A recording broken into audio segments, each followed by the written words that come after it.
नल जल गली, उसके साथ आशा कार्यकर्ता बहनों को देखिए, उन लोग का पेमेंट बढ़ा, जीविका दीदी का पेमेंट बढ़ा। उसके बाद ये जो मतलब वो जो हर तरह से बहुत सारा काम हुआ, शिक्षक लोगों का भी पेमेंट बढ़ा, इतना सारा बहाली हुआ, तो मानिए नीतीश कुमार का ही दे। तो चलिए विकास पर बातचीत हुई रही, बैठ के कब आराम से एकदम फुर्सत से फरियावल। चलिए हम भी चाह रहे हैं कि फुर्सत से आपको पूरा बताएं। जी, आज जो यात्रा बा राजपुर से स्टार्ट होके कहाँ कहाँ जाई, पूरा विधानसभा कवर करें हम लोग, घूमे पूरा विधानसभा हम लोग कवर करेंगे। हम लोग का यही एक मांग है माननीय नीतीश कुमार जी से और एनडीए गठबंधन से कि पूरे बिहार में राजभर समाज अति पिछड़ा का कोई बेटा विधायक मंत्री नहीं है।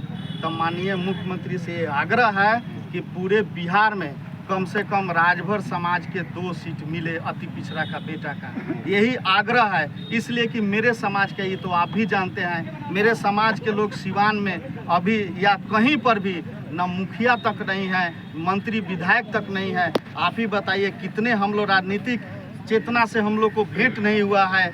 अब कोई दल यानी एनडीए माननीय नीतीश कुमार में पूरे राजभर समाज या अति पिछड़ा का पूरा 36% अति पिछड़ा नीतीश कुमार के टीम में है, एनडीए के टीम में है। तो हम चाहेंगे अति पिछड़ा का बेटा का भागीदारी मिले, कम से कम पूरे बिहार में 2 सीट मिले। ये आग्रह है, विनती है। इसके लिए हम लोग हमेशा पार्टी के हित में काम किए हैं। अभी लोकसभा चुनाव था, पूरे सिवान में हम लोग 80,000 से ऊपर राजभर पूरा वोटिंग किया एनडीए के पक्ष में। विजय लक्ष्मी कुशवाहा देवी को हम लोग सांसद बना के दिल्ली भेजने का काम किए। पूरे जी जान लगा के राजभर समाज मेहनत किया, अति पिछड़ा मेहनत किया। तो ये राजभर समाज का नहीं, अति पिछड़ा का बेटा का मांग है कि पूरे बिहार में राजभर का बेटा को टिकट मिले, कम से कम 2 टिकट मिले और मिलना चाहिए।